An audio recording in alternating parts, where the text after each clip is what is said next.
often I find that modern debates, especially in the news channel,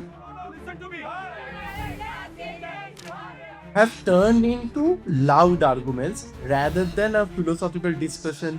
You can engage with someone having possibly an opposing point of view with the intent to learn, or you could engage with someone with the intent to somehow dominate and self-preserve.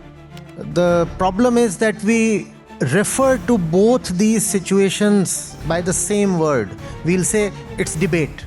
A lot of marks should be awarded to someone who is actually prepared to rectify his position. That's an unmistakable sign of sincerity. But without declaring in advance, do not forget that it all starts from who you are. You are the Namaste, sir. I am a debater, and often I find that modern debates, especially in the news channel, have turned into loud arguments rather than a philosophical discussion or something meaningful. In ancient times, we saw that Shankaracharya or even Socrates in the West, they engaged in debates and got not just wisdom, but also changed the world through. But what purpose of awakening minds or bringing real change to the world does today's debate do? no nothing. See, debate too is just action, right? And all action is to be valued as per the intent of the actor. Action per se is value neutral. Value lies not in action but in the intent of the actor. You can engage with someone having possibly an opposing point of view with the intent to learn. That's one thing. Or you could engage with someone with the intent to somehow dominate and self-preserve, and that's a totally different thing. The problem is that we refer to both these situations by the same word. We'll say it's debate. No, these two are entirely different things. Acharya Shankar and Mandan Mishra sitting in front of each other, and the officiating authority is Mandan Mishra's wife. Now that's a situation of total sincerity. Think of it. The conflict of interest involved. The wife is the judge, and she knows the consequences of the husband's defeat. The husband will have to not just submit but actually become a disciple of the victor. And she very impartially at one point says, "Hubby darling, you have lost it." The so-called opponent has prevailed. No, that's a different setup altogether. The intent is sincere. She is listening to both of them and evaluating them on merit. And these two are also not sticking necessarily to their position. They are presenting their position and then keenly listening so as to determine the merit in the other's argument. And the moment they see that there is merit in the other's argument, they surrender. They say, yes, this I accept. This I accept. Because I'm not here to assert my ego. I'm here to explore the truth with you. We are not against each other. We are with each other in our joint exploration of the truth. That's the attitude. Are you getting it? So that was what was meant by a debate then.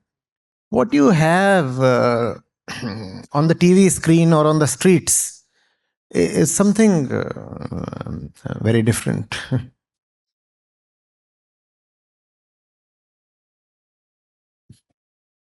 In fact, even in college level debate competitions, a lot of marks should be awarded to someone who is actually prepared to rectify his position.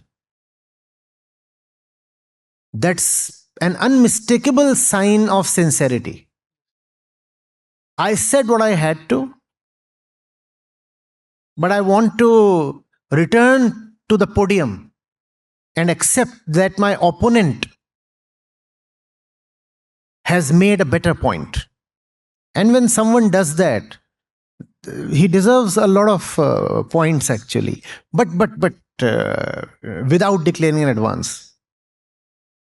Otherwise, that too will be co-opted as a tactic. So that's a surrender to the truth itself. Yes. And surrender to truth is not just something spiritually trendy, not just something morally fashionable. Do not forget that it all starts from who you are. You are the suffering one. You are the one often found lonely and wandering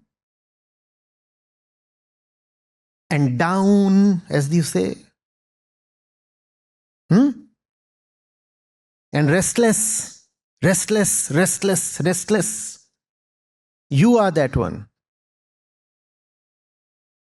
And you discover the reasons. Those reasons are what you want to call as falseness present in life. False because it results in suffering. False because it results in suffering. False because it promises much and delivers nothing. And therefore I have love for truth. Remember, the truth is not a compulsion. The truth is not a moral dictum. The truth is a practical necessity. The truth is a practical necessity. Why? Because if it is not true, it will make you suffer. And all the objects, they appear so promising. I'll fulfill you. I'll give you joy. I'll give you satisfaction. And those promises all fall flat. The world doesn't deliver on its promises. Not a single object has the capacity to deliver on its promises. Not a single object, without exception. And then you say, drop it, it's all false. These promises are fake. These appearances are pretenses. No. That's what you call as moving into the truth. See, the truth is not a thing to be held in the palm. The truth is not a thought to be held in the mind. Truth is only in negation. Truth is in the negation of everything that fools you. It fools me. It's fake. I'm dropping it. And that's truth. Truth is not a statement to be made. Truth can be spoken of only in the negative sense, in the sense of rejection. Rejection of false is what you can call as the truth. Otherwise, the truth is nothing. The truth is nothing that you can reach or obtain or attain or learn of. Truth is nothing like that. What we have in our life is a lot of falseness. Things are not what they appear to be, and that's what falseness is. In the same way, I am also not what I appear to be. The subject is not what it appears to be, nor are the objects. That's what is falseness. Yes. So seeing through this falseness is truth. Yeah. Yes, we can say truth is a process. Yes, because falseness too is continuously coming to you. Yes, sir. And it will basically give us the pleasure of now and suffering of tomorrow. What I have felt. Falseness? Yeah. It will give you promises today, and those promises will entertain you.